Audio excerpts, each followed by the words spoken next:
নমস্কার বন্ধুরা, আমার চ্যানেলে আপনাদের স্বাগত জানাই। আজকে আমি আপনাদের বানিয়ে দেখাবো বাটার চিকেন। প্রথমে আমি চিকেনটাকে ভালো করে ধুয়ে রেখে দিয়েছিলাম। এরপর আমি এক এক করে মশলা দেব। স্বাদ মতন নুন, 1 চামচ লেবু, আদা রসুন পেস্ট 1 চামচ দিয়ে মাখিয়ে আমি আধ ঘন্টা রেখে দেব। তারপরে আমি একটা মশলা বানাবো। সর্ষের তেল নিলাম, 2 চামচ রেড চিলি পাউডার নিয়েছি, নিয়ে ভালো করে নেড়ে নেব। তারপর স্বাদ মতন বিট নুন দিলাম, 1 চামচ গরম মশলা দিলাম, 1 চামচ কেশরি মেথি দিলাম, দিয়ে ভালো করে নেড়ে নেব।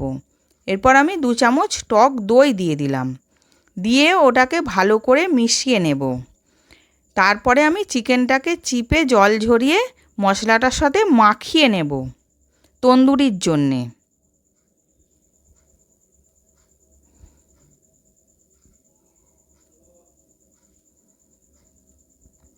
ভালো করে মাখানো হয়ে গেছে। এবার আমি কড়াইতে তেল গরম করতে দিয়েছিলাম, দিয়ে আমি চিকেনগুলোকে ভেজে নেব উল্টে পাল্টে।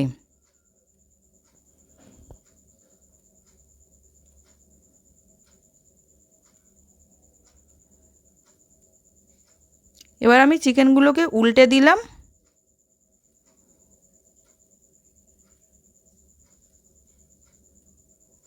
এবার ভাজা হয়ে গেছে, আমি তুলে নিচ্ছি।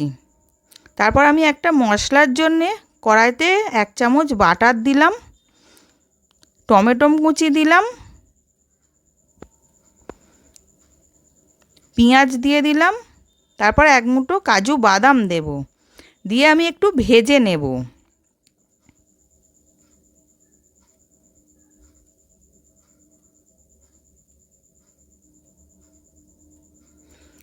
ঝালের জন্যে 4টে আমি শুকনো লঙ্কা দিয়ে দিলাম, স্বাদ মতো নুন আর 1 চামচ রেড চিলি পাউডার দিলাম কালারের জন্যে।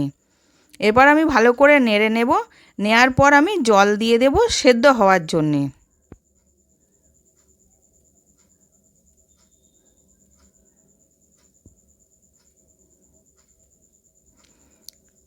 এবার স্মোকি ফ্লেভারের জন্য আমি একটা কয়লা পুড়িয়ে ঘি দিয়ে চাপা দিয়ে দিলাম। এরপর আমি গ্রেভিটা করার জন্যে আমি একটুখানি বাটার দিয়ে পেস্ট করে নেব। তারপরে গ্রেভিটা পেস্ট হয়ে গেছে, আমি ছেঁকে নিচ্ছি যাতে কচা ভাবটা না থাকে। তারপর কড়াইতে বাটার দিলাম, 2 চামচ বাটার দিয়ে দেব। তারপর আদা রসুন পেস্ট দিলাম, দিয়ে ভালো করে কষিয়ে নেব যাতে কাঁচা গন্ধটা চলে যায়।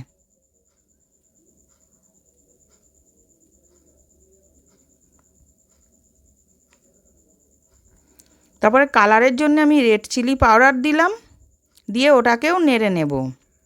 তারপর ধনে গুঁড়ো, জিরে গুঁড়ো দিলাম, দিয়ে ওটাকেও নেড়ে নেব। দেওয়ার পর স্বাদ মতো নুন দিলাম। দেওয়ার পর এবার আমি ওটাকে নেড়ে ওই গ্রেভিটা দিয়ে দিলাম, দিয়ে ওটাকে ভালো করে ফুটিয়ে নিলাম। নেওয়ার পর চিকেনগুলোকে দিয়ে দিলাম,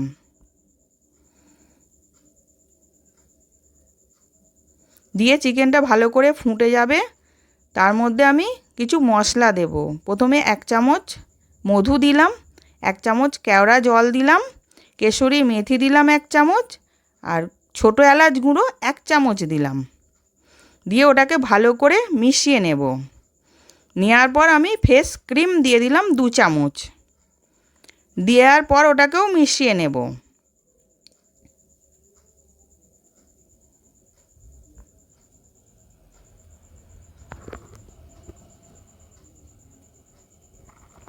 এরপর আমার বাটার চিকেন রেডি। আশা করছি আজকের ভিডিওটা আপনাদের ভালো লেগেছে। আমি আবার হাজির হব আর এক নতুন রেসিপির সাথে।